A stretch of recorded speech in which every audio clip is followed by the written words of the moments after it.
بسم الله الرحمن الرحيم. الحمد لله رب العالمين، والصلاة والسلام على أشرف الأنبياء والمرسلين، وعلى كل من دعا بدعوته وسن بسنته واهتدى بهديه إلى يوم الدين. رب اشرح لي صدري ويسر لي أمري واحلل عقدة من لساني يفقه قولي. سبحانك لا علم لنا إلا ما علمتنا إنك أنت العليم الحكيم. اللهم لا فهم لنا إلا ما فهمتنا إنك أنت الجواد الكريم.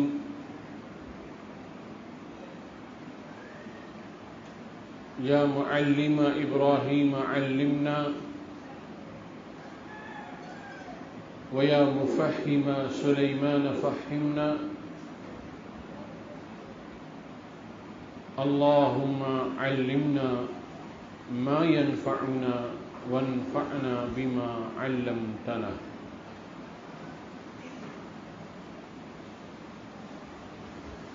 دعا فرمائیں اللہ تعالیٰ اس مختصر سے وقت میں حسن نیت کے ساتھ صحیح بات کہنے کی، اس کو سمجھنے کی اور سمجھ کر اس پر عمل کرنے کی توفیق عطا فرمائے.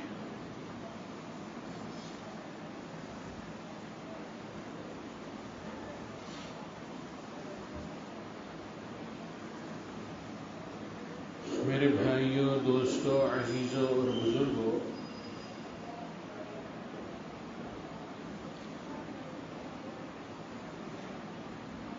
اللہ رب العزت نے جب جناب محمد رسول اللہ صلی اللہ تعالی علیہ وسلم کو مبعوث فرمایا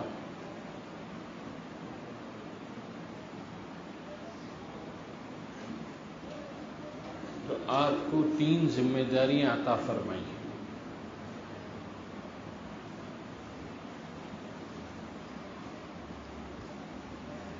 من اللہ علی المؤمنین اذ بعث فیہم رسولهم یتلو علیہم آیاتہ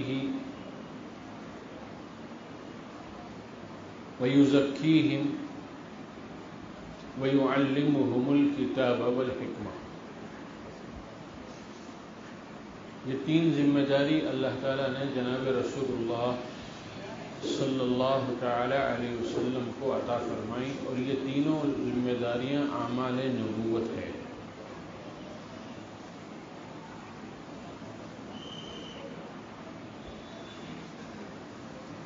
ایک ذمہ داری دعوت الی اللہ کی ذمہ داری ہے،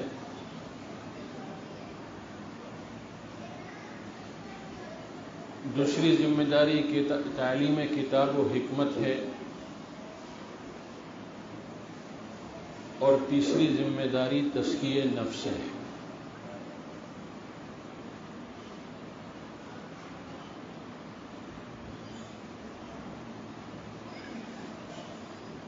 میرے دوستو، بزرگوں،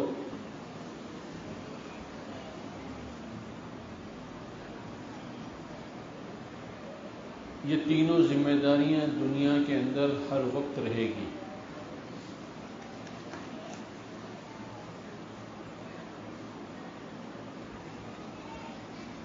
جب تک اللہ کو اس عالم کو چلانا مقصود ہے تو یہ تینوں ذمہ داریاں رہیں گی.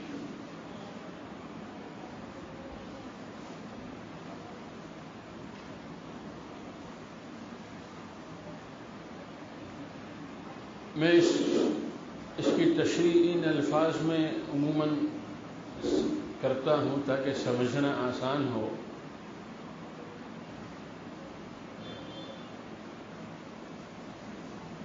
ایک ہے اعمال کا وجود،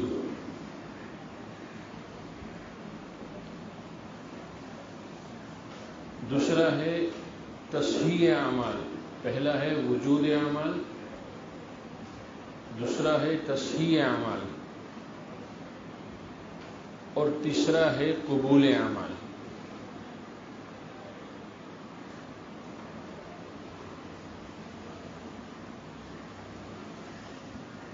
کہ دعوت و تبلیغ کی اس مبارک محنت کے ذریعے سے اعمال وجود میں آ رہے ہیں، شوق پیدا ہو رہا ہے، اور اتنے فضائل مستحضر ہو گئے ہیں کہ ہر عمل پر اللہ کے طرف سے کیا ملے گا، یہ ذہنوں کے اندر یہ بات پیوست ہو گئی ہے، جس کی وجہ سے اعمال وجود میں آ رہے ہیں۔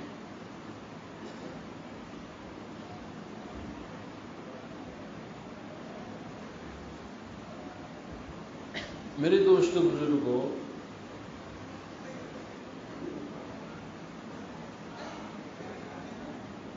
اللہ مجھے بھی اور آپ کو بھی اور پوری امت کو یہ بات سمجھا دے کہ وجود اعمال صرف کافی نہیں ہے،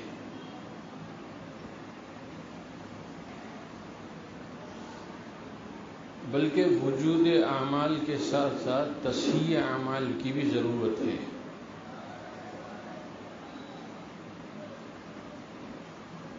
مثال کے طور پر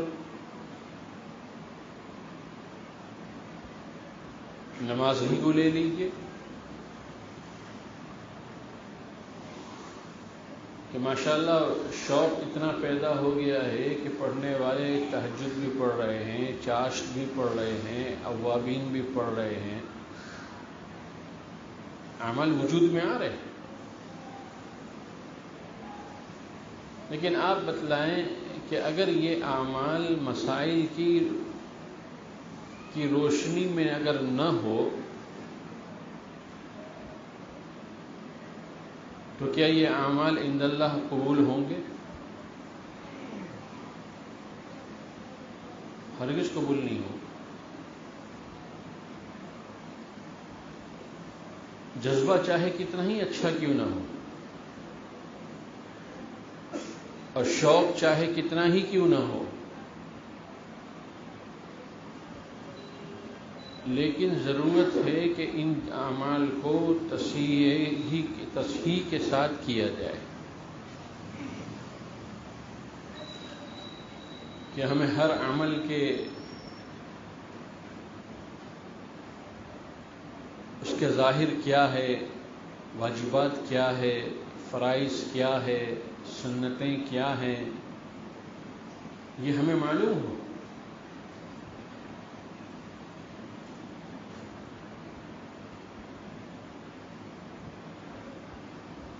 عموماً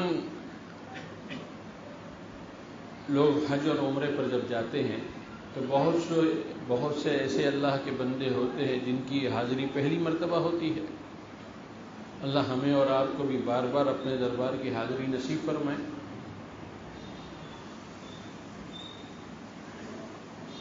اس لیے یہ ترغیب دی جاتی ہے، یہ تعلیم کی جاتی ہے کہ حج کے ارکان کیا ہے، حج کے فرائض کیا ہیں،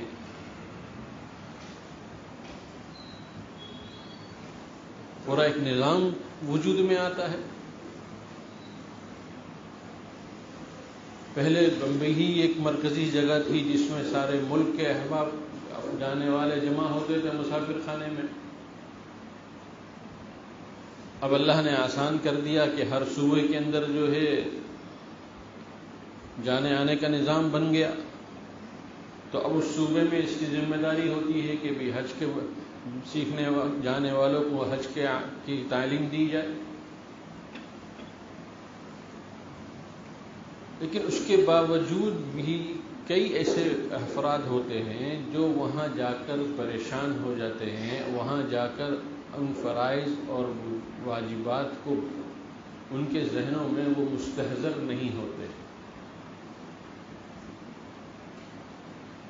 چنانچہ فون کرتے ہیں، وہاں سے فون کرتے ہیں کہ مولانا ایسا ہو گیا، کیا کریں، ایسا ہو گیا کیا کرے۔ اور سب سے زیادہ جو حاجی گھبراتا ہے وہ اس کے دم نکلنے سے گھبراتا ہے کہ کہیں دم تو نہیں نکلے گا۔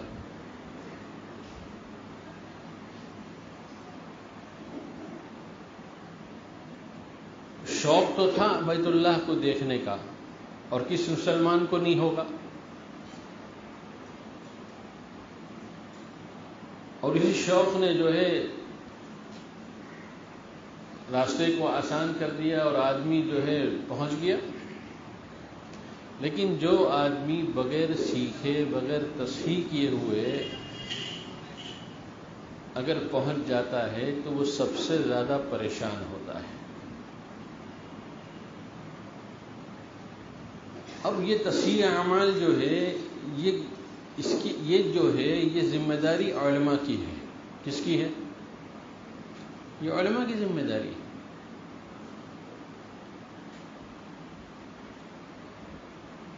تو وجود اعمال کے ساتھ ساتھ تصحیح اعمال اس لیے ضروری ہے کہ اگر ہم نے اعمال کی تصحیح نہیں کی اور بغیر تصحیح کیے ہوئے ہم عمل کرتے رہے تو جذبے اور نیتوں کی بنیاد پر قبولیت نہیں ہوتی ہے۔ اللہ کے ہاں قبولیت جو ہوتی ہے وہ صحیح شکل کو پیش کرنے پر ہوتی ہے۔ روزہ لے لیجیے،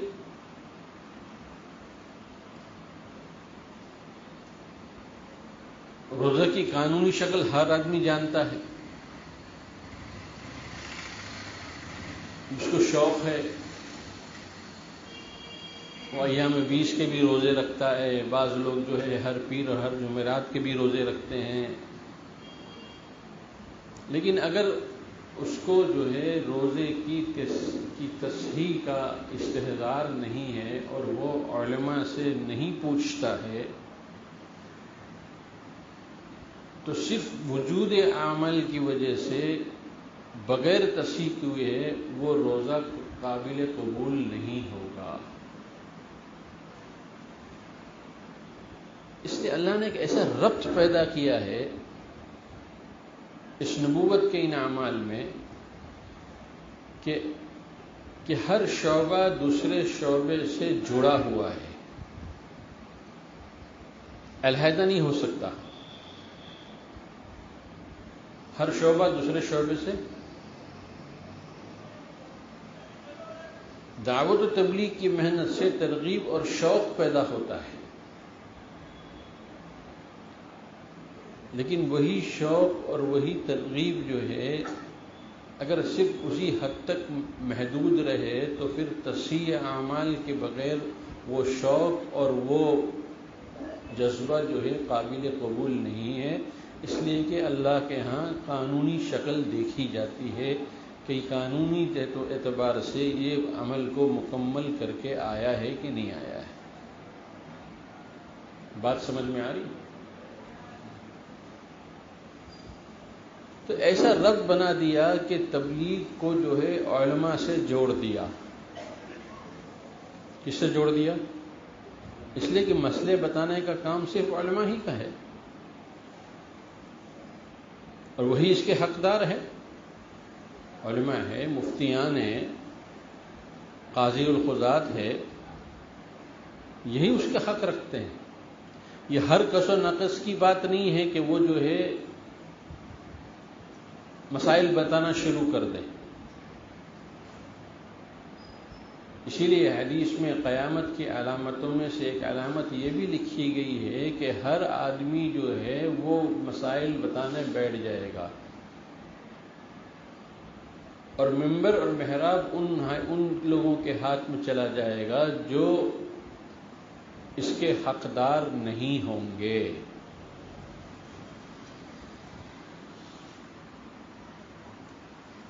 تو تصحیح کے وجود اعمال کے ساتھ ساتھ تصحیح اعمال کو اس لیے لازمی قرار دیا کہ یہ امت جو ہے اپنے وجود عمل کی وجود کے ساتھ ساتھ علماء کو اپنا محتاج، علماء سے اپنی اپنی تصحیح کراتے رہے اور علماء کو اپنا استاد اور اپنا سر کا تاج سمجھے کہ بغیر ان کے میرے عمل قبول نہیں ہوں گے، مگر مسائل کے جانے عمل قبول نہیں ہوگا۔ لاکھ جذبہ آپ کا اچھا ہے، لیکن آپ نے جو ہے سورج طلوع ہوتے صبح شادی کے ختم ہو جانے کے باوجود جب وقت ختم ہو جاتا ہے سحری کا، آپ کھاتے رہیں، یا پھر شام کو غروب آفتاب سے پہلے آپ نے جو ہے منہ میں کوئی چیز رکھ لی، تو روزہ مکمل ہوگا؟ نہیں ہوگا۔ حالانکہ آپ نے بہت شوق کے ساتھ کیا ہے، بہت اخلاص کے ساتھ کیا ہے، آپ نے بہت جذبے کے ساتھ اس روزے کی کو رکھا ہے، اس عبادت کو کیا ہے، لیکن اگر آپ جو ہے فجر کی صبح صادق کے بعد تک کھاتے رہیں یا طلوع آفتاب سے پہلے آپ نے کوئی چیز استعمال کر لی، تو آپ کا وہ روزہ قانونی شکل کو پورا نہیں کرے گا، اس میں نقص باقی رہے گا۔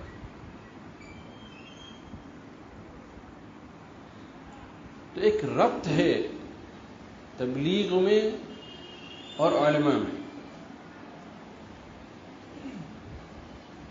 ہم علماء سے بے نیاز نہیں ہو سکتے دوستو،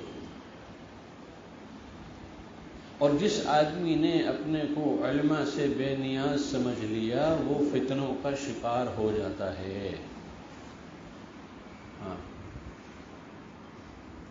پھر ایسے فتنوں میں مبتلا ہو جاتا ہے کہ پھر علامہ الحفیظ اس کی جو ہے ایمان کے بھی خدشے پڑ جاتے ہیں۔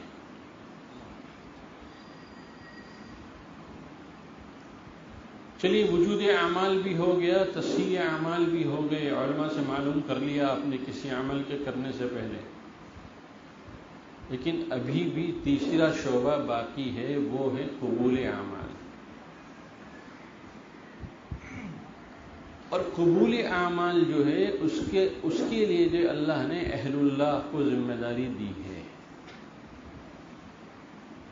میں نے کہا نا 3 شعبے ہیں، دعوت تبلیغ ہے، تعلیم و کتاب و حکمت ہے، اور تزکیہ نفس ہے۔ یہ تینوں شعبے کا ایک دوسرے سے ربط ہے، ایک دوسرے کے ساتھ یہ مربوط ہے، لازم اور ملزوم ہے، کوئی ایک شعبہ دوسرے شعبے سے الگ نہیں ہو سکتا۔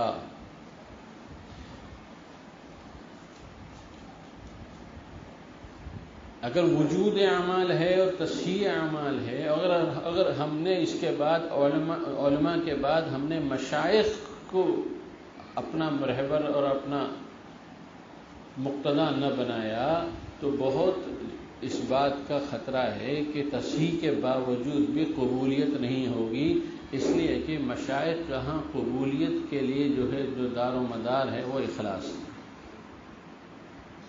وہ کیا ہے؟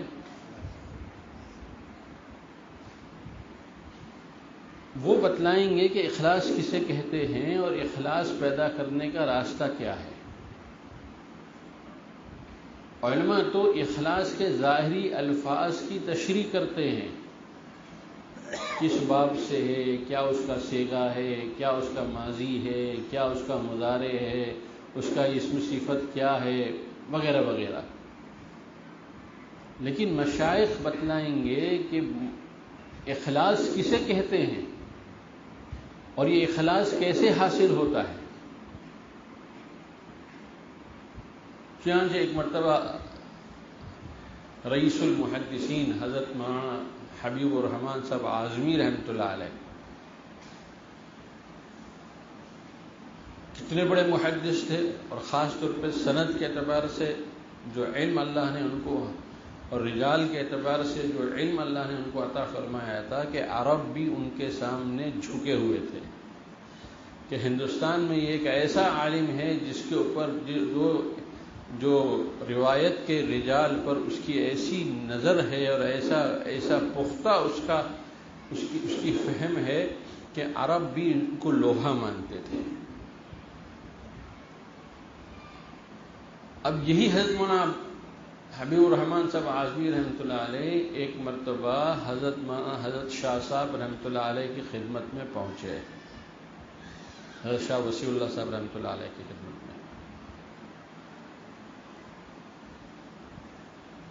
آج میرے دوستوں بزرگوں، ہم چند الفاظ بولنے لگ جاتے ہیں، چند الفاظ کہنے لگ جاتے ہیں، اور ہم اپنے آپ کو مستغنی سمجھتے ہیں، اپنے کو مشائخ سے مستغنی سمجھتے ہیں کہ ہمیں ان کی ضرورت نہیں ہے۔ حالانکہ حضرت مولانا حبیب الرحمان صاحب کوئی معمولی آدمی نہیں تھے۔ وہ حضرت شاہ صاحب کے یہاں پہنچے، حضرت شاہ صاحب نے بہت ان کی آؤ بھگت کی، اکرام کیا۔ ایک خاص خلوت جگہ، خلوت گاہ تھی جس میں مشائخ رہا کرتے تھے، وہاں پر ان کا قیام کیا، ٹھہرایا، ان کو وہاں پر قیام کرنے کے لیے کہا۔ لکھا ہے کہ حضرت شاہ صاحب نے جب سارے معمولات سے فارغ ہو گئے، وہ خود بھی اور حضرت مولانا حبیب الرحمان صاحب اعظمی رحمۃ اللہ علیہ بھی، تو انہوں نے اپنے خادم کو بھیجا اور کہا کہ جاؤ مولانا حبیب الرحمان صاحب سے پوچھو کہ اخلاص کسے کہتے ہیں، اخلاص کسے کہتے ہیں۔ خادم آئے، حضرت مولانا حبیب الرحمان صاحب اعظمی رحمۃ اللہ علیہ لیٹے ہوئے تھے۔ ایک دم اچانک اس وقت میں خادم کے آنے کی وجہ سے اٹھ کر بیٹھ گئے۔ فرمایا کیا بات ہے؟ فرمایا حضرت نے بھیجا ہے اور ایک سوال کا جواب طلب فرمایا ہے، میں اسی جواب کو لینے کے لیے آیا ہوں۔ حضرت پوچھ رہے ہیں، دریافت فرما رہے ہیں کہ مولانا سے پوچھو کہ اخلاص کسے کہتے ہیں۔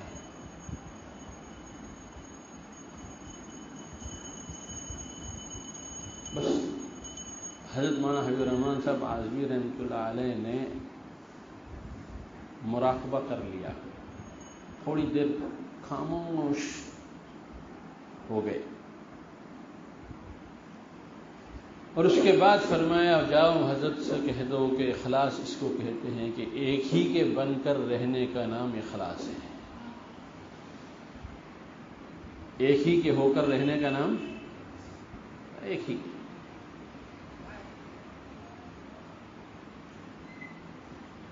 وہ خادم آیا، حضرت انتظار میں بیٹھے ہوئے تھے کیا جواب لاتے ہیں۔ تو حضرت نے خادم سے آتے ہوئے دیکھا تو پوچھا بھائی بتاؤ کیا کہا حضرت مولانا نے؟ فرمایا حضرت مولانا نے یوں فرمایا کہ حضرت سے کہہ دیجئے کہ ایک ہی کے ہو کر رہنے کا نام اخلاص ہے۔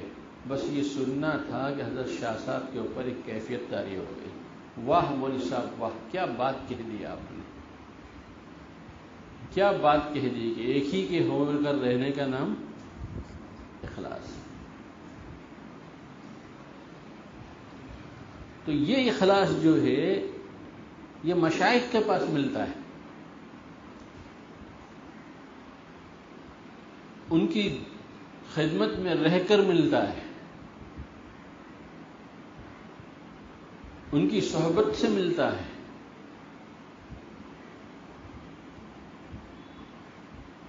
اگر کوئی شخص وجود اعمال کے بعد تصحیح اعمال کر لے اور قبول اعمال کی فکر نہ کرے، تب بھی اس عمل کے اندر نقص باقی رہے گا، اس لیے کہ قبولیت کا دار و مدار اخلاص ہے، اور وہ اللہ تعالیٰ جو عطا فرماتے ہیں وہ مشائخ کو عطا فرماتے ہیں۔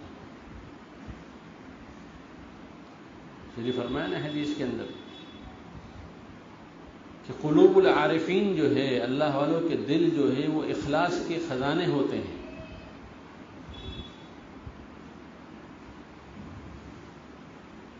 وہ ان کی صحبت میں رہ کر جو ہے ملتی ہے۔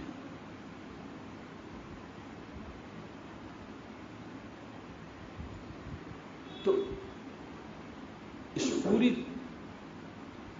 گفتگو کا خلاصہ میرے دوستو بزرگ یہ ہے کہ وجود اعمال کے ساتھ ہم علماء سے مستغنی نہیں ہو سکتے، اس لیے کہ علماء ہی ہمارے اعمال کی تصحیح کے قوانین بتلائیں گے کہ یہ عمل کب صحیح ہوگا اور کب اس کے اندر فساد آئے گا۔ کتنے لوگ ابھی بھی ایسے ہیں جن کو نہیں معلوم کہ واجبات کن کن چیزیں، کیا کیا چیزیں نماز میں واجبات میں داخل ہے، نہیں معلوم ہے۔ کل رات شام کو ہی ایک ہماری مجلس کے بعد ایک طالب علم نے ایک شریک ہوتا ہے پابندی سے، اس نے مجھ سے کہا کہ مولانا نماز میں واجبات کتنے ہیں مجھے تو نہیں معلوم، میں تو سمجھتا ہوں کہ کوئی بھی غلطی ہو جائے فوراً سجدہ سو کر لو، واجب ہو کی تلافی کا یہی طریقہ ہے۔ میں نے کہا نہیں، ایسا تو نہیں، ہر غلطی پر جو ہے سجدہ سو نہیں ہے، وہ تو صرف واجب کے چھوٹنے پر سجدہ سو ہے۔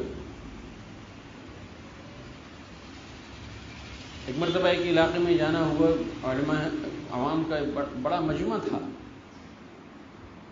بات کرتے کرتے گفتگو کرتے کرتے میں نے اچانک برجستہ سوال کر لیا کہ اس مجمع میں کون ہے جو مجھ کو واجبات نماز بتلائیں کہ کتنے ہیں۔ میں گنانے کے لیے نہیں کہتا، ترتیب وار گنانے کے لیے نہیں کہتا، بلکہ کون ہے جو مجھے صرف اتنا بتائیں کہ کل نماز میں واجبات کتنے ہیں۔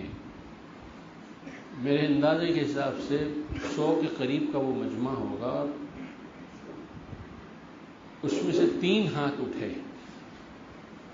100 میں سے کتنے ہاتھ اٹھائے؟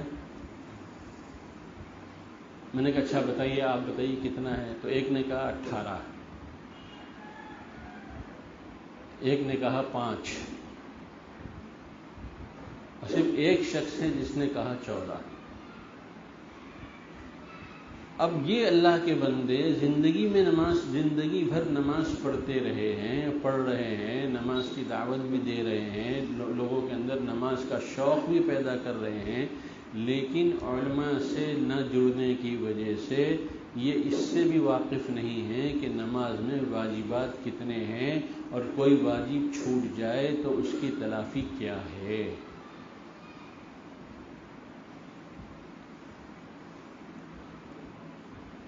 تو ہم علماء سے مستغنی نہیں ہو سکتے دوستو، یہ علماء ہی ہے جو ہمیں عمل کی نوک اور پلک کو صحیح کریں گے، جو بتائیں گے کہ اس کے عمل کی ظاہری شکلیں کیا ہے۔ آج اللہ معاف فرمائے، ہم سب کو معاف فرمائے، ہم سب سے زیادہ بے توقیری اگر ہمارے دل میں ہے تو وہ علماء کی ہے، مسجد کے ائمہ کی ہے، مفتیان کی ہے۔ کیوں؟ اس لیے کہ ان کی جگہ پر ہم نے عظمت اپنے دلوں میں جو بٹھا لی ہے وہ عصری علوم کے اساتذہ کی بٹھائی ہے۔ آپ کے گھر میں کوئی ٹیچر یا کوئی استاد ٹیوشن دینے کے لیے آتا ہے، آپ اس کی تنخواہ کیا دیتے ہیں؟ اور اسی بچے کو آپ جب اپنے گھر میں کسی مولوی صاحب کے ذریعے سے کو پڑھانے کے لیے گھر میں بلاتے ہو تو آپ اس کی تنخواہ کیا دیتے ہو؟ دونوں کا موازنہ کر لیجئے، آپ کو اندازہ ہو جائے گا کہ آپ کے دل میں عظمت کس کی زیادہ ہے۔ تو یہ ہو رہا ہے کہ نہیں ہو رہا ہے؟ کس کی زیادہ عظمت ہے؟ علماء کی زیادہ عظمت ہے آپ کے دل میں، یا آپ کے دل میں جو ہے اس انگریزی داں ٹیچر اور استاد کی ہے؟ کیوں؟ اس لیے کہ ہم سمجھتے ہیں کہ علماء جو ہے وہ تو الف با پڑھائیں گے تو اس سے تو میرے بچے کا کوئی فیوچر نہیں بنے گا، اور میرے بچے کو جب استاد سائنس پڑھائے گا، کمپیوٹر پڑھائے گا، ٹیکنیکل لائن سکھائے گا تو اس سے میرے بچے کا فیوچر بنے گا۔ آج یہ سوچ ہے کہ نہیں؟ اس لیے مدرسے کی فیس کتنی ہے؟ 50 روپے۔ آپ کے مدرسے سے چلتا ہے کیا فیس ہے؟ مفتی صاحب ہے نہیں ہونا بتاتے وہ۔ اور اسکول کی فیس کتنی ہے؟ ہاں 1 مہینے کی 1200-1500، سال بھر کی کتنی ہوئی؟ 1200 سے بھی اگر آپ 1200 بھی پکڑ کے سال بھر جوڑ لو تو کہاں 50 روپے کو آپ سال بھر جوڑو تو کتنے ہوئے، اور کہاں 12,000 کو سال بھر جوڑو تو کتنے ہوئے؟ یہ ہمارے دلوں سے علماء کی تخفیف آ گئی ہے ہمارے دل، ان کی عظمت نکل گئی۔ اور یاد رکھنا میرے دوستوں بزرگوں، جس امت نے اپنے علماء کو ہلکا سمجھا وہ امت اللہ کی نگاہ میں ہلکی ہو جاتی ہے۔ اللہ کی نگاہ میں بھی ہلکی ہوتی ہے، اس لیے کہ علماء جو ہے وہ اللہ کے دنیا میں اللہ کے علم کو پھیلانے کے علمبردار ہے، ذمہ دار ہے۔ اللہ نے ان کا انتخاب کیا ہے علم کی خدمت کے لیے۔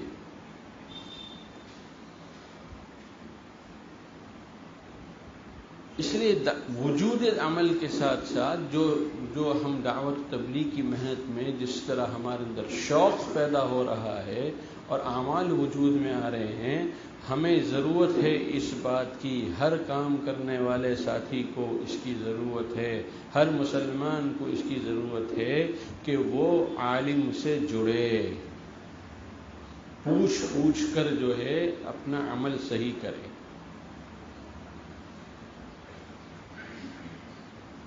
ہم نے ندوے سے تعلیم حاصل کی ہے، 9 سال گزارے ہیں ندوے میں، لیکن جب پڑھ کر واپس آئے تو حضرت مولانا منیر صاحب دامت برکاتہم نے ہم کو بہشتی زیور اول تا آخر سبقن پڑھائی ہے، سبقن، اس لیے کہ ندوے کی نصاب میں بہشتی زیور کا کوئی تذکرہ نہیں ہے، ٹھیک ہے، قدوری اس میں ہے، نور العزا اس میں ہے، جو مسائل سے تعلق رکھتی ہیں ساری چیزیں ہیں، فقہ المیسر ہے،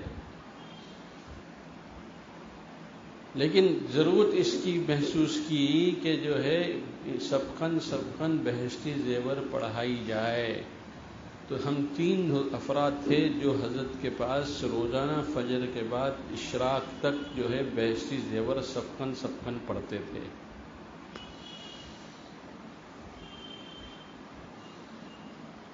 سبقن، اور پھر حضرت جو ہے سوالات دیتے تھے اور کہتے تھے کہ کل آنا تو ان سوالات کے جواب لے کر آنا۔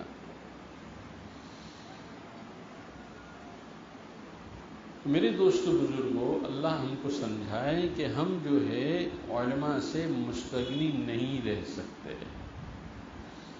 ہمیں ان کی ضرورت ہے،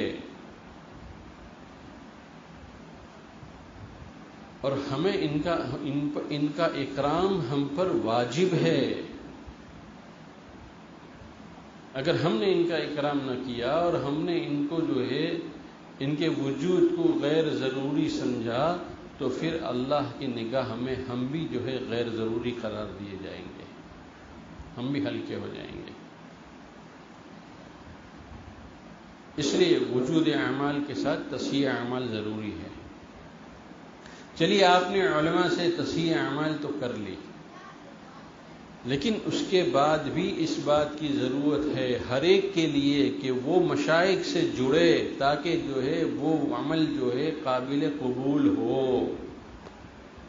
ایک جسم جو ہے بغیر جان بغیر روح کے کام کرتی ہے، بہت خوبصورت جسم ہے، ڈیل ڈول بھی اچھا ہے، رنگ بھی بہت صاف ہے، تندرست ہے، توانا ہے، جسم بہت مضبوط ہے، لیکن روح نہیں ہے، جان ہی نہیں ہے اس کے اندر، تو جسم کچھ نفع کا ہے؟ جسم کوئی کام کا نہیں ہے۔ تو اعمال بہت اچھے ہیں لیکن اس کے اندر جان نہیں ہے، اس کے اندر روح نہیں ہے۔ اسی لیے حضرت شیخ نے تو لکھا ہے نا کہ بہت سے لوگ اعمال کرتے ہیں اور عمل ان کے سر کے اوپر سے ایک بالش تک بھی نہیں جاتا ہے، بلکہ چہرے پر الٹا آ کر منہ پر مار دیا جاتا ہے۔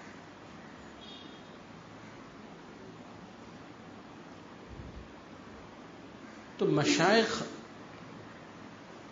کے پاس جانے سے ہمارے اعمال کی قبولیت کا راز ہم کو سمجھ میں آئے گا، اس لیے مشائخ کے پاس جایا جاتا ہے،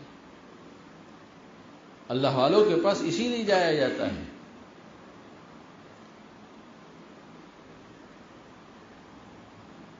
اگر ہم اللہ والوں سے اپنا رابطہ رکھیں گے، ان کے مجلسوں میں شریک ہوں گے، ان کے سفر حضر میں ان کے ساتھ رہیں گے، تو میرے دوستوں بزرگوں ہمیں جو ہے وہ ساری چیزیں منتقل ہوگی جو ہم کتابوں کے ذریعے سے حاصل نہیں کر سکتے۔ کتاب کے ذریعے سے نقش منتقل ہوتے ہیں، لیکن جان اور روح نہیں منتقل ہوتی۔ جان، اعمال کی جان اور روح جو ہے وہ تو مشائخ کی صحبت میں رہ کر منتقل ہوتے ہیں۔ اس لیے ضروری ہے کہ ہم علماء سے بھی جڑ رہے ہوں اور ہم مشائخ سے بھی جڑ رہے ہوں، ان سے بھی ہمارا رابطہ ہو، اور رابطہ ہماری اپنی ضرورت کے لیے ہو، کھانا پوری کے لیے نہیں ہو، ہماری ضرورت ہے۔ اگر ہم نے اس کو اپنی ضرورت سمجھا تو پھر آدمی جب تک اس کی ضرورت پوری نہیں ہوتی ہے لگا رہتا ہے، اور جس دن وہ یہ طے کر لیتا ہے کہ مجھ کو ضرورت نہیں ہے، اس دن وہ علیحدہ ہو جاتا ہے، ہو جاتا ہی نہیں ہو جاتا۔ تو ہمیں مشائخ سے جڑنا ہے اپنی ضرورت کے لیے۔ اسی لیے حضرت شیخ رحمۃ اللہ علیہ فرمایا کرتے تھے کہ ہماری مثال جو ہے وہ ہینڈ پمپ کی ہے۔ کائے کی ہے؟ ہینڈ پمپ کی ہے، کہ جتنا تم پانی نکالنا چاہو نکال سکتے ہو، تمہاری طلب پر منحصر ہے۔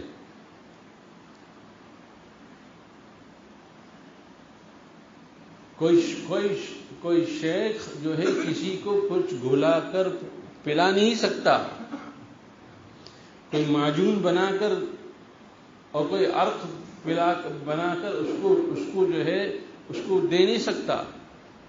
یہ تو سامنے والے کے طلب کی بنیاد پر وہ فیض حاصل کرتا ہے۔ اس لیے فرمایا مشائخ کے پاس جانے کے لیے 2 بنیادی شرط یہ ہے کہ پہلی شرط یہ ہے کہ حب صادق ہو۔ کیا ہو؟ ان سے سچی محبت ہو۔ اس لیے کہ جب سچی محبت ہوتی ہے تو آدمی ہر اعتبار سے قربانی دینے کے لیے تیار اور آمادہ ہو جاتا ہے۔ ہاں،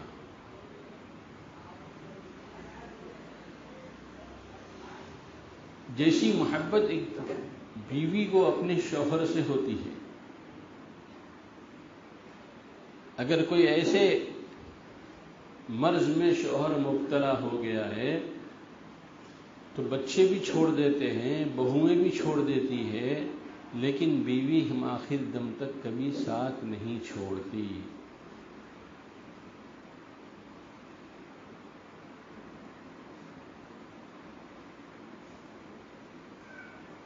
ایک نوجوان کو ایک لڑکی سے محبت ہو گئی، اور اتنی محبت ہو گئی کہ ہر وقت اسی کا خیال۔ وہ بیٹھے، سوتے، اٹھتے، لیٹتے، نماز میں، قرآن میں، وظیفے میں، ہر وقت اسی کا خیال۔ اس نے کہا عجیب حال ہو گیا ہے، کسی چیز میں دل لگتا نہیں ہے۔ اس نے سوچا کہ کسی سے اپنے اس مرض کا علاج کرانا چاہیے۔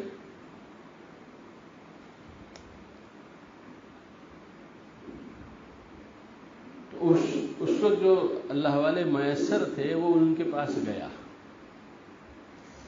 اور اس نے اپنا حال بتایا کہ میرا حال یہ ہو گیا ہے کہ میں فلاں لڑکی کے عشق میں مبتلا ہوں اور مجھ کو ہر وقت اسی کا خیال رہتا ہے، میرا صبح سے لے کر رات تک میرا اسی تصور میں میرے دن گزرتے ہیں اور میری راتیں گزرتی ہے، میں بہت پریشان ہوں، آپ مجھے بتائیے میں کیا کروں۔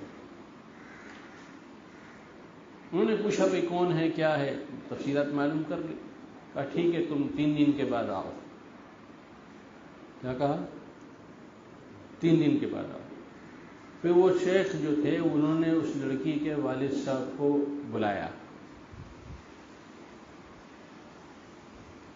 اور اس سے کہا کہ دیکھو میں ایک علاج کرنا چاہتا ہوں، وہ علاج ایسا ہے کہ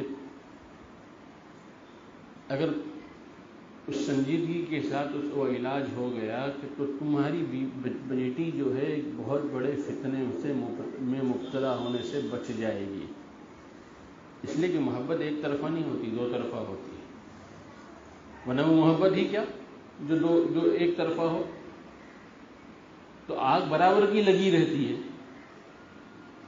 اگر اس نوجوان بچے کو اس کا خیال رہتا ہے تو اس بچی کو اس کا خیال رہتا ہے۔ تو کہا کیا؟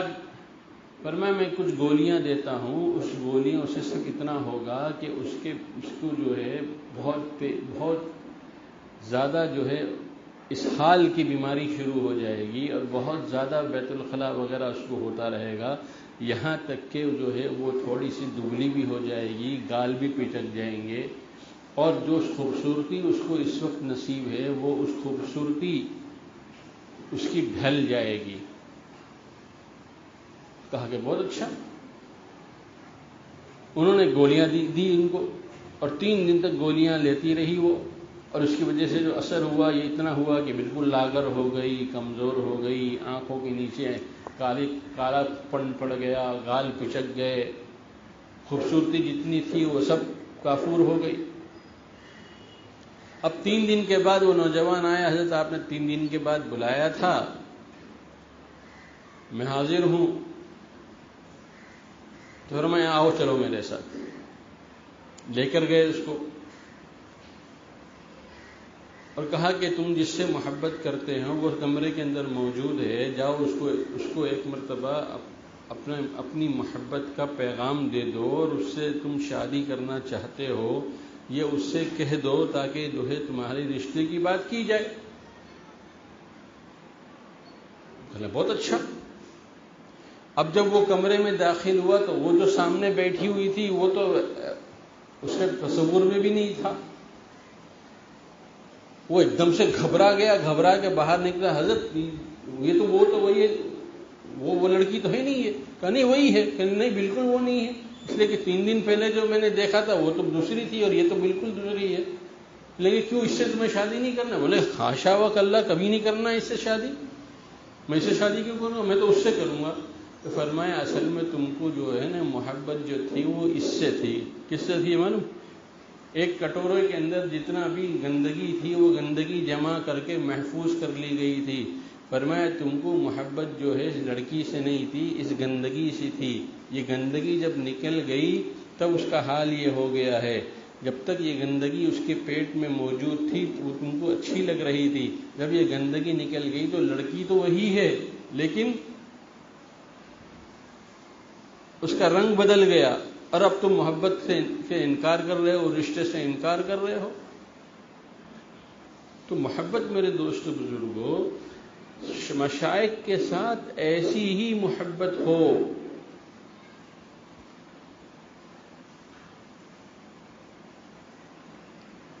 نظام الدین میں حضرت مولانا عبید اللہ صاحب بلیاوی رحمۃ اللہ علیہ کا نام آپ لوگوں نے سنا ہوگا۔ حضرت مولانا عبد القادر صاحب رائے پوری رحمۃ اللہ علیہ سے وہ بیعت تھے، ان سے اجازت بھی تھی۔ حضرت مولانا علی میں رحمۃ اللہ علیہ وہ بھی حضرت مولانا عبد القادر صاحب رائے پوری رحمۃ اللہ علیہ سے بیعت تھے اور اجازت تھی۔ حضرت مولانا محمد منظور صاحب نعمانی رحمۃ اللہ علیہ بھی یہ بھی جو ہے حضرت ہی سے بیعت تھے اور ان کو ان سے اجازت تھی۔ تو حضرت مولانا بلیاوی رحمۃ اللہ علیہ فرماتے ہیں کہ ایک مرتبہ ہمارا رمضان حضرت ہی کی خدمت میں گزرتا تھا فرمائے پورا رمضان ایسا گزر گیا کہ حضرت نے نہ ہم کو دیکھا، نہ ہم سے کوئی گفتگو کی، نہ ہم سے کوئی خیریت معلوم کی، نہ ہمارا کوئی حال احوال معلوم کیا، یہاں تک کہ ہم کو، اور حضرت فرماتے ہیں حضرت علی رحمۃ اللہ علیہ، ہم دونوں آپس میں گفتگو کرتے تھے کہ ایسا تو نہیں کہ حضرت ہم سے کچھ ناراض ہو گئے، لیکن حضرت کو پوچھنے کی ہمت کس میں تھی؟ رمضان تو یوں تو گزر گیا، بلکتے روتے معافی مانگتے کہ حضرت کہ اللہ کیا بے ادبی ہو گئی، کیا ہو گیا. یہ تو محبت ہی تھی نا جو آدمی کو پریشان کرتی ہے. جس سے محبت ہو اگر اپنا چہرہ پھیر لے تو آدمی جی نہیں سکتا. تو وہ اللہ کے لیے محبت تھی. پھر پورا رمضان اس طرح گزر گیا کہ جو ہے دونوں مشائخ جو اپنے وقت کے مشائخ تھے وہ بلکتے رہے، روتے رہے، اللہ سے مانگتے رہے کہ اللہ کیا بات ہو گئی کہ جو ہے حضرت نے اس مرتبہ پورے رمضان میں ایک لمحے کے لیے بھی ہم کو اپنی توجہ کا مرکز نہیں بنایا. چلیں رمضان گزر گیا. رمضان گزر جانے کے بعد ہم دونوں پھر حاضر ہوئے حضرت کی خدمت میں، اور اگر ہم نے عرض کیا کہ حضرت بتائیے ہم سے کیا غلطی ہو گئی، کیا بے ادبی ہو گئی، کیا تکلیف ہو گئی کہ پورے رمضان گزر گیا، سب کو آپ نے اپنی محبتوں سے نوازا، لیکن ہم دونوں کو آپ نے ایسا یتیم کر دیا، اور ہم دونوں کو آپ نے ایسا چھوڑ دیا کہ ہماری طرف کوئی نظر التفات بھی نہیں فرمایا اور ہم سے کوئی خدمت بھی نہیں لی، اور ہم کو جو ہے اپنے حال پر رونے اور بلکنے کے لیے چھوڑ دیا. تو حضرت مسکرائے. حضرت عبد القادر صاحب رائے پوری رحمۃ اللہ علیہ مسکرائے. پھر فرمایا مولوی صاحب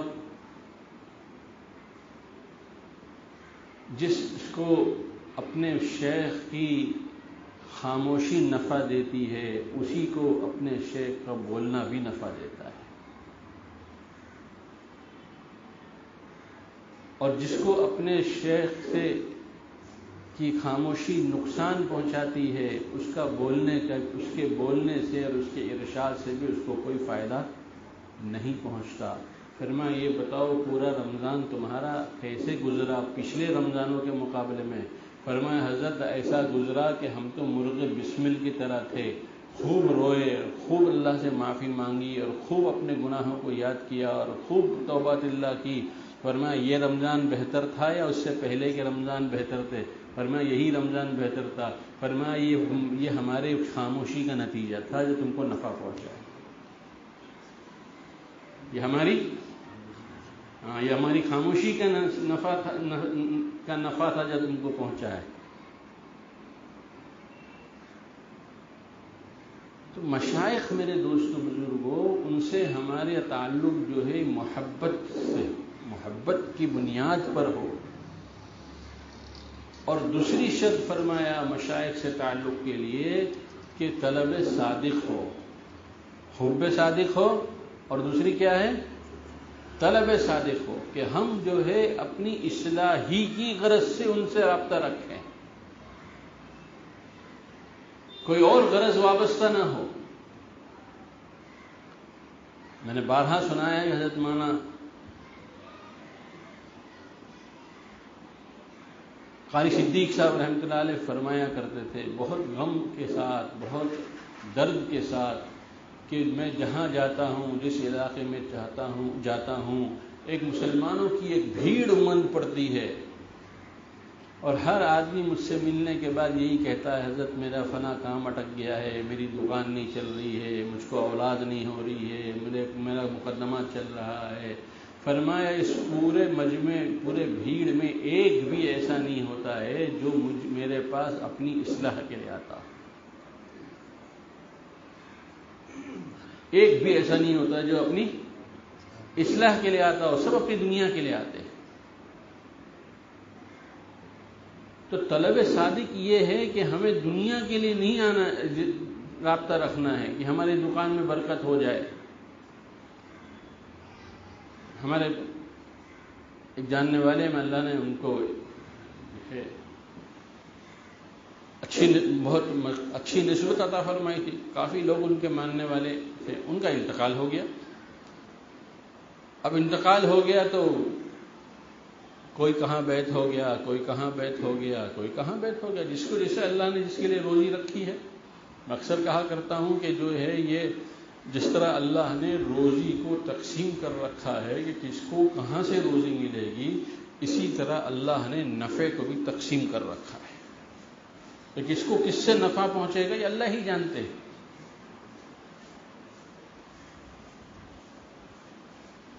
ان میں سے 2 نوجوان میرے پاس آئے، میں نے آپ فلاں کو تو جانتے تھے؟ میں نے کہا بہت اچھا جانتا تھا۔ کہنے کہ ان کا تو انتقال ہوگا، یہ بھی آپ کو معلوم؟ میں نے کہا ہاں مجھے معلوم ہے، میں جنازے میں شریک بھی تھا، پر میں ان کے بعد ہم جو ہے کسی سے بیعت ہونا چاہتے ہیں۔ میں نے کہا بھائی تمہارا ایک سلسلہ ہے، اور اس سلسلے میں انہوں نے بہت سے لوگوں کو اپنے اپنی جگہ پر جو ہے ذمہ داریاں دی ہے، ان میں سے جس سے چاہو ہو جاؤ، تاکہ سلسلے کے سلسلے میں بھی رہو گے، اور انہوں نے جو اپنے جہاں سے تم حاصل کرتے تھے، فیض حاصل کرتے تھے، وہ بھی انہوں نے بھی وہیں سے حاصل کیا ہے، تو تمہارے ہم مشرب بھی ہیں، ہم خیال بھی ہیں، تم کو زیادہ نفع ہوگا۔ تو انہوں نے کہا کہ نہیں حضرت، ہم نے استخارہ کیا ہے، ہم چاہتے ہیں کہ آپ سے بیعت ہو جائے۔ تو میں نے کہا کہ بھائی دیکھو، میں اکثر مشورہ یہی دیتا ہوں کہ جو جس سلسلے سے، حالانکہ سارے سلسلے ملتے تو ایک ہی جگہ پر ہے، چاروں سلسلے ایک ہی جگہ پر ملتے ہیں، ہر ایک کے تربیت کا انداز الگ ہے۔ نقشبندیہ میں مراقبے کی کیفیت زیادہ ہے اور اعمال قلب زیادہ ہے، چشتیہ کے اندر ذکر، اذکار اور تلاوت یہ زیادہ ہے۔ ہر سلسلے کی اپنی ایک جو ہے تربیت ہے، لیکن سارا سلسلہ ملتا ہے ایک ہی جگہ پر جا کر۔ میں نے کہا تم نے میرے بارے میں استخارہ تو کیا نہیں؟ کہنے لگے نہیں کیا۔ میں نے کہا استخارہ کر لو۔ خیر انہوں نے استخارہ کیا، پھر وہ 1-2 ہفتے کے بعد پھر آئے دونوں، کہا کہ ہم نے استخارہ کر لیا ہے اور ہم جو ہے آپ سے بیعت ہونا چاہتے ہیں۔ میں نے یہ بتاؤ، بردستہ ایسے ہی کچھ باتوں میں بات انہی کی زبان سے نکلا کہ ہم حضرت سے جب بیعت تھے تو حضرت کی نگاہ ایسی پڑتی تھی تو ایسا ہو جاتا تھا، حضرت ایسے دکان پر آ کے دم کرتے تھے تو ایسا دکان چلنے لگتی تھی، جو عام طور پہ ذہن ہوتا ہے انہوں نے میرے سامنے بیان کیا۔ میں نے کہا تب تو میں تم کو بیعت بالکل نہیں کروں گا۔ انہوں نے وہ کیوں؟ میں نے کہا میں ایسا کوئی شیخ بھی نہیں ہوں کہ میرے دم سے کچھ ہو جائے، میرا تو خود ہی دم نکلا ہوا ہے۔ میں نے کہا یہ سب چیزیں جو ہے یہ بنیاد نہیں ہے۔ ہمارے بڑے تھے جن کو اللہ نے وہ مقبولیت حاصل دی تھی، ان کو مقبولیت حاصل تھی کہ وہ جو ہے کسی کے بارے میں دعا کرتے تھے، اللہ ان کی دعا کا لاج رکھ کے اس کا فیض ان کو پہنچاتے تھے۔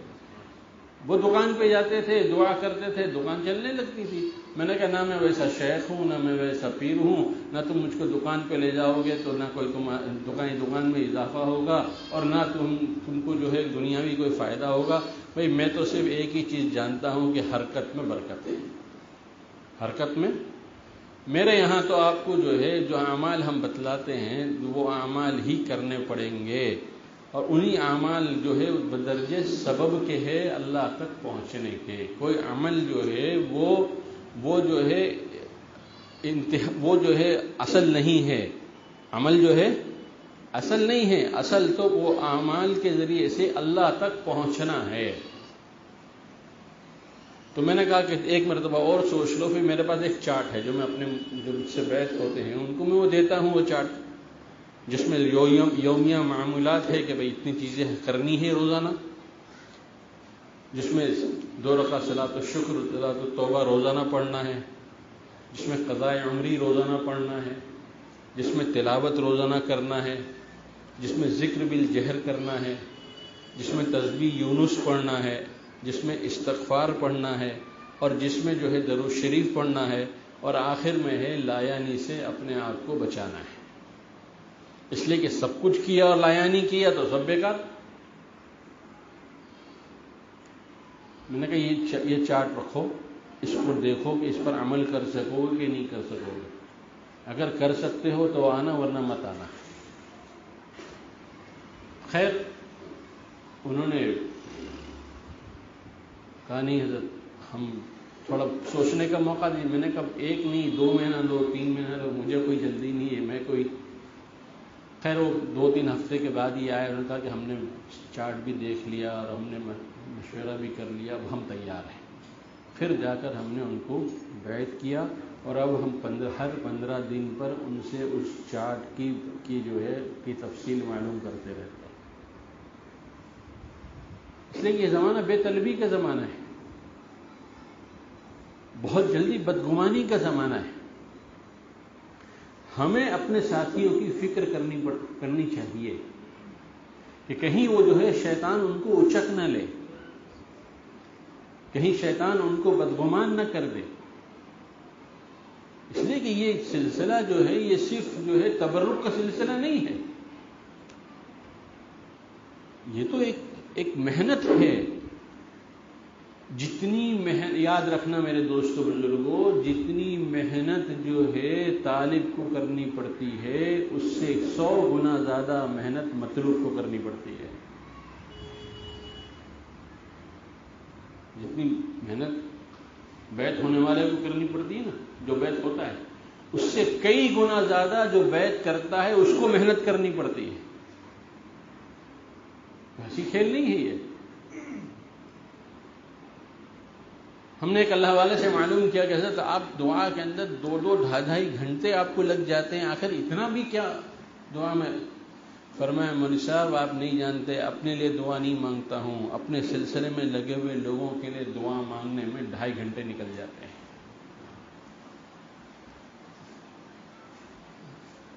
فرمایا جب بھی طواف کرتا ہوں تو انہی کا خیال رہتا ہے، جب بھی ملتزم پر جاتا ہوں انہی کا خیال رہتا ہے، جب بھی زمزم پیتا ہوں انہی کا خیال رہتا ہے۔ تو بیعت ہونے والا تو خالی 4 الفاظ توبہ کی کلمات ہاتھ میں پڑھ لیتا ہے، وہ سمجھتا ہے کہ بس سارے سلوک طے ہو گئے۔ یہ نہیں ہے، جو بیعت کرتا ہے اس کے اوپر جو ذمہ داریاں آتی ہے، اگر اس ذمہ داری کا اس کو احساس ہو جائے تو وہ کبھی وہ بیعت نہ کرے، کہ اتنا بوجھ پڑتا ہے۔ کئی مرتبہ استغفار کرنا پڑتا ہے۔ کچھ اللہ کے بندے ہیں جن ہماری اپنی تاکید کی وجہ سے، ہماری سختی کی وجہ سے وہ خطوط لکھتے ہیں ان کو، تو جس وقت ہم قلم اٹھاتے ہیں ان کو جواب دینے کے لیے عقل حیران ہو جاتی ہے، کوئی مضمون سمجھ میں نہیں آتا ہے کہ کیا اس اللہ کے بندے کو کیا جواب دے۔ صدقہ کرتے ہیں، توبہ کرتے ہیں، 2 رکعت صلاۃ الحاجت پڑھتے ہیں اور اس کے بعد قلم لے کر بیٹھتے ہیں، تب اللہ سجھاتے ہیں کہ اس کے مرض کا علاج یہ ہے۔ لکھنے والے نے تو 1 صفحہ لکھ کر جان چھڑا لی اپنی، لیکن جس کو لکھ کے دیا ہے اس کو تو اس نے ڈال دیا نا، ایک کام پہ لگا دیا، ایک محنت میں لگا دیا۔ اس لیے میرے دوستو بزرگوں، ہم مشائخ سے مستغنی نہیں ہیں، ہمیں اللہ والوں کے پاس محبت سے اور طلب صادق لے کر جانا چاہیے۔ نفع تو اللہ ہی دیتے ہیں، کوئی شیخ، کوئی پیر، کوئی فقیر کسی کو نفع نہیں پہنچا سکتا، یہ اللہ ہی نفع دیتے ہیں۔ اس لیے ہمیں نفع اٹھانے کا سلیقہ ہونا چاہیے۔ اگر بارش خوب ہو رہی ہے لیکن برتن آپ کا الٹا رکھا ہوا ہے، پانی آئے گا اس کے اندر؟ نہیں آئے گا نا۔ اور اگر برتن سیدھا بھی رکھا ہے لیکن اس کے اندر چھید ہے، پانی جمع ہوگا اس کے اندر؟ نہیں ہوگا۔ تو برتن بھی ہو، سیدھا رکھا ہوا ہو اور بغیر چھید کا ہو، تب جا کے اس برتن میں پانی جمع ہوتا ہے۔ یہی ترتیب ہے، مشائخ کے پاس جائیں تو اپنے کو خالی کر کے جائیں کہ میں کچھ نہیں جانتا، مجھے کچھ نہیں آتا، میں انتہائی درجے کا سب سے زیادہ گنہگار ہوں۔ اپنے برتن کو صحیح کر کے جائیں اور برتن میں کوئی چھید بھی نہ ہو۔ اور چھید کیا ہے؟ برتن میں چھید یہ ہے کہ آدمی جو ہے گناہ میں ملوث ہوئے۔ اگر گناہ میں ملوث، گناہ نہیں چھوڑ رہا ہے اور مشائخ سے تعلق ہے تو وہ تعلق نفع نہیں دے گا۔ اس لیے گناہ کے چھوڑنے کا عزم ہو، ایک نئی زندگی کے شروع کرنے کا ایک عزم ہو، اس کے بعد آپ دیکھیے کہ اللہ کتنی ترقی عطا فرماتے ہیں۔ اللہ ہی دیتے ہیں ترقی۔ اس لیے میرے بھائیوں، دوستوں، عزیزوں اور بزرگوں، ہم موجود اعمال کے ساتھ ساتھ علماء کے پاس جا کر اپنے تصحیح اعمال کی ہم ان کے محتاج ہے۔ اور صرف تصحیح اعمال کافی نہیں ہے، بلکہ مشائخ کے پاس جا کر قبول اعمال کی ہمیں اس سے زیادہ ضرورت ہے۔ اس لیے کہ جب تک عمل قبول نہیں ہوگا، کوئی آخرت میں اس کا کوئی وعدہ نہیں ہے۔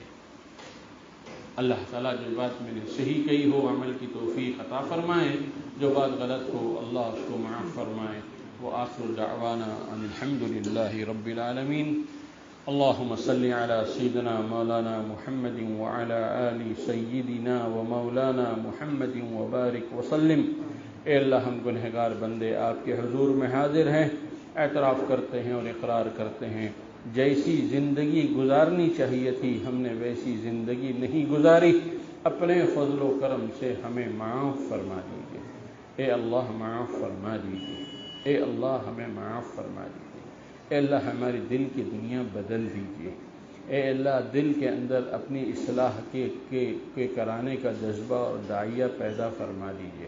اے اللہ جن سے بھی ہمیں نفع پہنچنا آپ کے مقدر میں، آپ کے علم میں مقدر ہو، اے اللہ اس تک ہمیں پہنچا دیجیے اور ہمیں کامل نفع عطا فرما دیجیے۔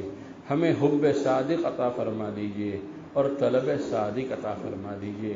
اے اللہ ہماری انگلی تھام لیجیے اور ہمیں صراط مستقیم پر چلا دیجیے، صراط مستقیم پر جما دیجیے، اور آخری وقت تک اے اللہ ہمیں صراط مستقیم ہی پر ہمارے کامل ایمان کے ساتھ اور کلمے کے پڑھتے ہوئے اپنے پاس بلانے کا اے اللہ فیصلہ فرما دیجیے۔ ہم سب کا خاتمہ بالخیر فرمائیے، ہم سب کا خاتمہ بالخیر فرمائیے۔ اے اللہ جو مانگا وہ بھی عطا فرما دیجیے، جو نہیں مانگ سکے اور ہماری ضرورت ہے اے اللہ محض اپنے فضل و کرم سے بغیر استحقاق کے ہمیں عطا فرما دیجیے۔ اے اللہ جتنے بھی دینی کام دنیا کے اندر ہو رہے ہیں، چاہے تبلیغ کے ہوں، چاہے علماء اور مدارس کے ہوں، چاہے اہل اللہ اور خانقاہوں کے ہوں، اے اللہ ہر ایک کو ایک دوسرے کے ساتھ جوڑ دیجیے، ہر ایک کو ایک دوسرے کے ساتھ محبت اور اتحاد کی فضا میں باندھ دیجیے۔ اے اللہ امت کو جو ہے ان تمام شعبوں سے فائدہ اٹھانے کی سمجھ عطا فرما دیجیے۔ اے اللہ ہمارے وجود اعمال کی بھی ہمیں ضرورت ہے، اس کے لیے ہمیں دعوت و تبلیغ میں لگ کر اپنے اندر اعمال کا شوق پیدا کرنے والا ہم کو بنا دیجیے۔ اور اے اللہ صرف شوق ہی کافی نہیں ہے، ہمیں ہمارے اعمال بھی صحیح ہو، اس لیے ہمیں اپنے علماء سے اے اللہ اپنے ائمہ سے ہمیں جوڑ دیجیے۔ اور اے اللہ یہ اعمال ہمارے آپ کی نگاہ میں کیسے قبول ہو، اے اللہ اس کے لیے ہمیں مشائخ سے جوڑ دیجیے۔